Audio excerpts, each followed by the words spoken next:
Across Africa, only one leader has been in power longer than him. Having ruled for 46 years, Teodoro Obiang of Equatorial Guinea holds the title of the world's longest-serving president, while Biya stands as the oldest sitting president on the planet.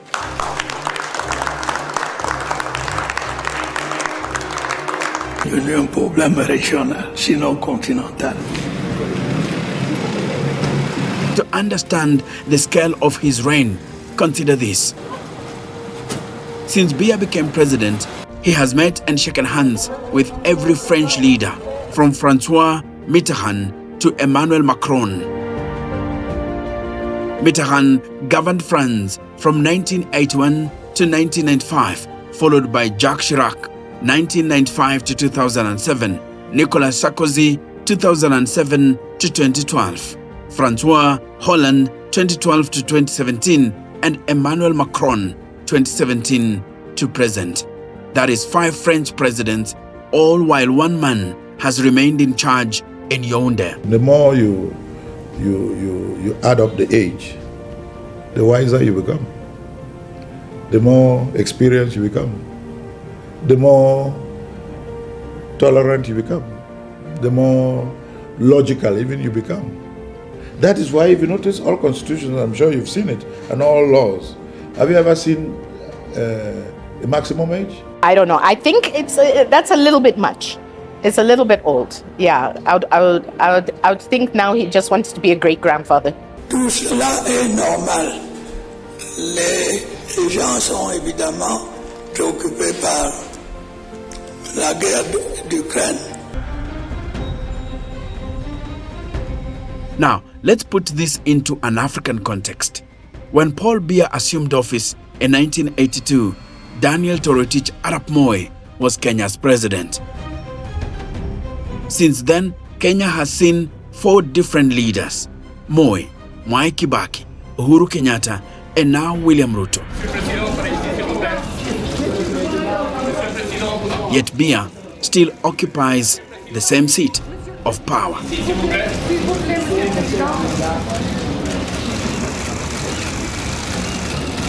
So who is this man?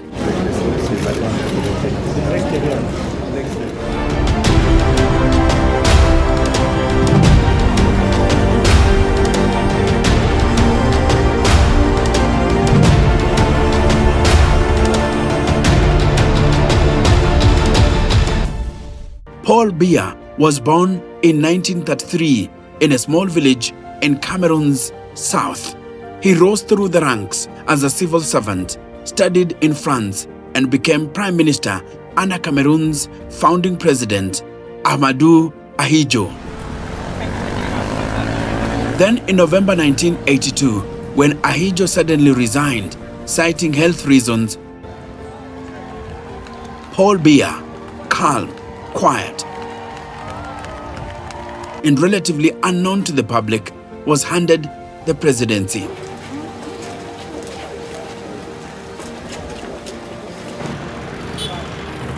For many, he was expected to be a transitional figure. Instead, he would go on to shape Cameroonian politics for more than 4 decades. At first, Biya promised democracy and openness, but within months, tensions grew between him and his predecessor. An attempted coup in 1984 shook his young presidency, and from that day, Biya tightened his grip. We live in a violent, brutal dictatorship. And again, over the 40 years, it has gotten more and more violent and brutal. Over the years, he mastered the art of survival, balancing ethnic and regional interests within Cameroon's diverse society, keeping the military close and loyal, maintaining strong ties with France, the former colonial power that still exerts economic and political influence in Cameroon. By rewriting the constitution in 2008, Biya removed presidential term limits. He transformed elections into predictable rituals where results almost always favored him.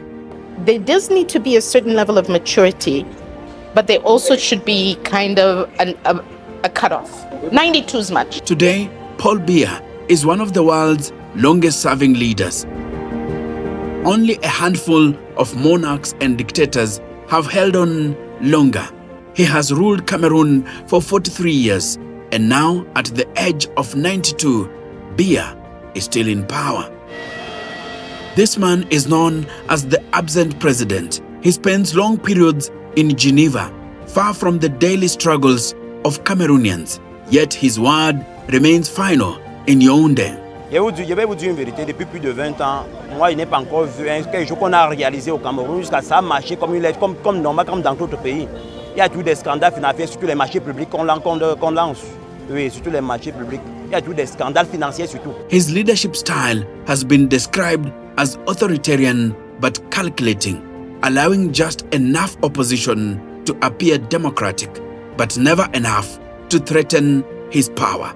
Highly centralized, all decisions flow from the presidency, marked by endurance, never rushing, always waiting out opponents until they fade away. For his supporters, he is a symbol of stability in a volatile region. For his critics, he is the face of stagnation, corruption, and repression. We always live with fear as Cameroonians. Fear is permanent. Under Biya, Cameroon has remained relatively peaceful compared to some neighbors. Yet, it has also faced major challenges. Corruption scandals that drained billions. The Anglophone crisis, where government forces and separatists clash in the northwest and southwest. Poverty and underdevelopment, despite the country's natural resources. Still, Biya has maintained international recognition and the loyalty of his ruling party, the Cameroon People's Democratic Movement. Biya's reign is not only striking for its length, but for those he has outlasted. When he took power, the continent was still led by men like Mobutu Sese Seko of Zaire, now the Democratic Republic of Congo, who fell in 1997. Muammar Gaddafi of Libya, killed in 2011. Robert Mugabe of Zimbabwe, forced out in 2017. They rose and fell, but Biya stayed. Paul Biya has seen French presidents come and go. He has witnessed the Cold War end, African strongmen vanish, and new democracies emerge. And yet, he remains. My name is Enoch Sikolia, and I am the Kenyan historian.